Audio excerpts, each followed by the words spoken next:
Mesdames et messieurs, bonsoir et bienvenue dans ce journal. Dans les actualités de ce jour, pour commencer, page faits divers. En une semaine, 3 cas de kidnapping ont eu lieu dans le district d'Ambatondjazak et d'Amparafaravoul. Après le kidnapping de l'enfant du président de la coopérative des agriculteurs à Anosbourbour et Amparafaravoul, 2 foyers ont été victimes de kidnapping hier soir à Bedzouf, Ambatondjazak. 3 enfants et leurs pères ont été enlevés. 2 autres personnes ont été également kidnappées à Soualazen, toujours dans le district d'Ambatondjazak. Les détails avec Fechanjen Seloun, correspondant de Viva à Ambatondjazak. Un portail détruit, des portes qui ont été fracturées, ce sont les dégâts laissés par les malfaiteurs ici à Bedzouf, district d'Ambatondjazak, après qu'ils aient kidnappé des personnes qui vivent ici. 3 personnes y ont été enlevées. La mère de famille a pu prendre la fuite si le père de famille a été enlevé avec ses enfants hier, 15 juillet, dans la soirée. Les habitants du district d'Ambatondjazak sont désemparés et appellent les responsables de tutelle à prendre leurs responsabilités, selon le député élu dans ce district, Rakotondjazaf José Alain. Rappelons que les actes de kidnapping sévissent actuellement dans le district d'Ambatondjazak et d'Amparafaravoul. L'enfant du président de la coopérative des agriculteurs, Anosbourbour Amparafaravoul, a été enlevé. Par ailleurs, 2 autres personnes ont été enlevées également à Soualazen dans le district d'Ambatondjazak, toujours dans la soirée d'hier.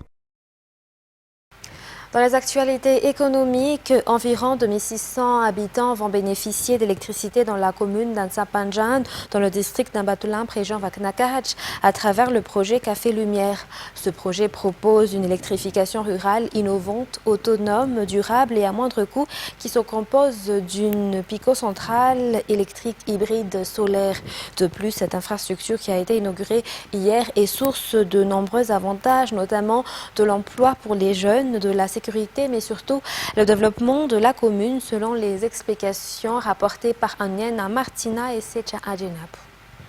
La commune d'Ansapanjan est située à 30 km de la ville d'Ambatoulamp, une commune qui n'a jamais bénéficié d'électrification depuis des années, mais qui aura sa part grâce au projet Café Lumière qui propose une électrification rurale innovante, autonome, durable et à moindre coût.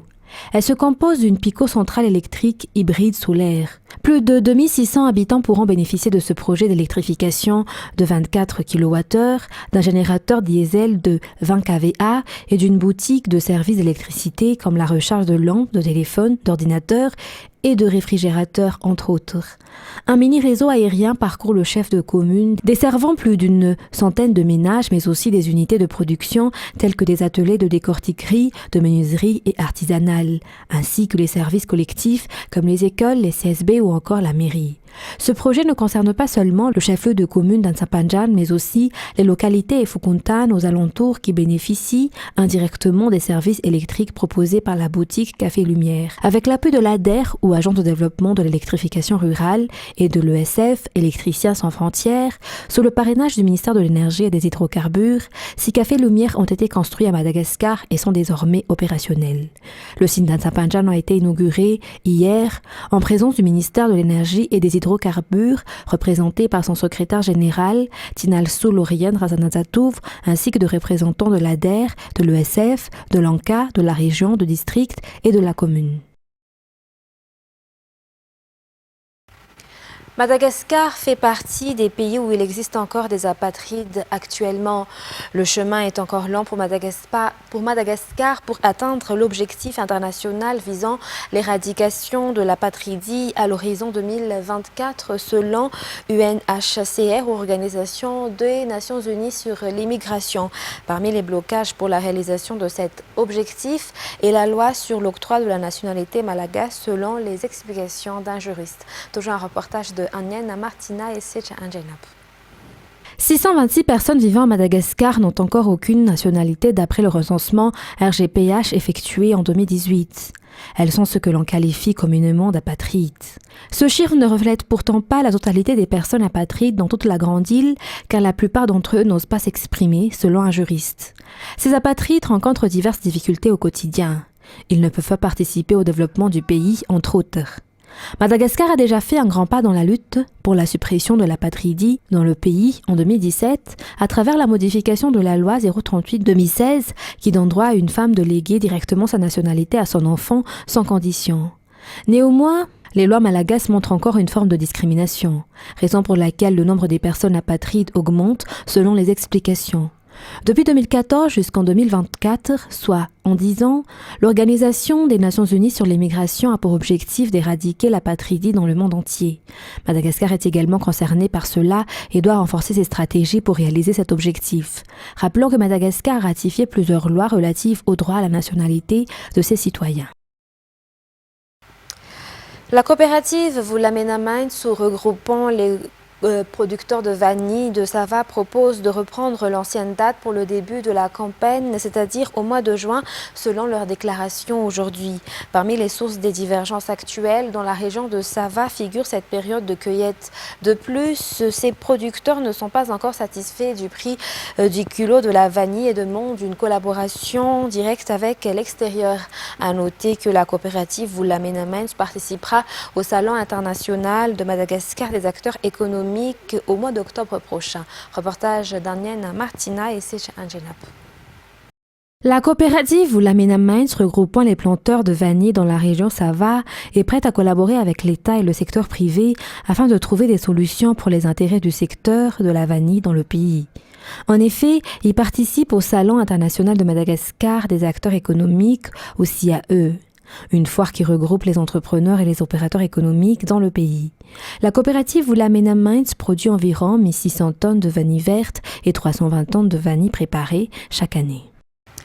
Et pour clore cette page économique, la foire des agriculteurs a eu lieu dans la commune rurale de Kiangar, dans le district d'Akasbe, jeudi et vendredi dernier. C'était une occasion de redresser l'économie de la commune après le confinement, mais également de faire connaître les produits des paysans, leurs difficultés et leur donner de moyens d'évoluer dans leur secteur, selon le maire de Kiangar. Reportage. La commune de Kiangar est une commune riche en produits de toutes sortes. 98% de la population vivent de l'agriculture et de l'élevage. Ils produisent en quantité considérable, mais la sécurité et le manque de moyens pour faire circuler ces produits sont les problèmes des paysans de cette commune.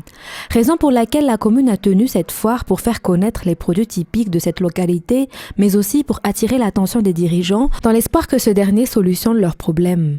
Le district d'Akasbe compose 2/3 de la région Analamang et toutes ces communes sont de grandes productrices. Ce genre de foire est un moyen pour faire connaître également la situation et les efforts des communes. En ce qui concerne la sécurité, les stratégies de l'État dans la mise en place des militaires et des gendarmes dans les zones rouges sont actuellement les priorités, selon les explications. Dans les informations sociales, les représentants des habitants qui s'opposent à l'accaparement de leurs terres de 8 hectares à Mbala-Louva Nord, commune d'Ambalavao, reçoivent des menaces venant des accapareurs. Ils appellent à la justice de Fenaransu de voir de près cette affaire. Reportage. C'est un membre de la famille d'une entrepreneur proche du parti politique HVM qui serait derrière cette affaire d'accaparement de terres de 8 hectares à Mbala-Louva Nord dans la commune d'Ambalavao. Ainsi, les victimes, notamment les représentants des habitants, ont tenu une conférence de presse cette semaine pour faire connaître cette affaire d'accaparement de terrain. Par la suite, ces derniers ont reçu des menaces de la part des personnes qui accaparent les terres. Ils appellent les responsables étatiques à voir de près la situation. Ils s'opposent tant bien que mal à cet accaparement malgré les menaces, souligne un représentant de la population. Rappelons que l'affaire est entre les mains du tribunal de première instance de Fenaransu et concerne 8 hectares de terrain dans le Fuktan d'Ambalalouf, commune Ambalavao.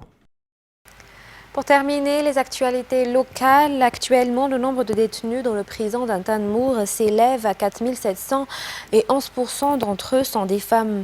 La plupart sont délaissés par la société et plus personne ne vienne leur rendre visite. Aujourd'hui, les élèves de paramédicales d'une université privée leur ont fourni gratuitement des soins médicaux et des médicaments. Reportage d'Anienne Martina sur les images de Sech Angenap.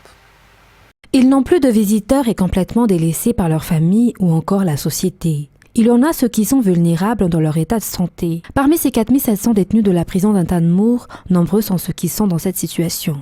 Selon les statistiques sorties il y a un mois de cela, 89% des détenus sont des hommes et 11% des femmes.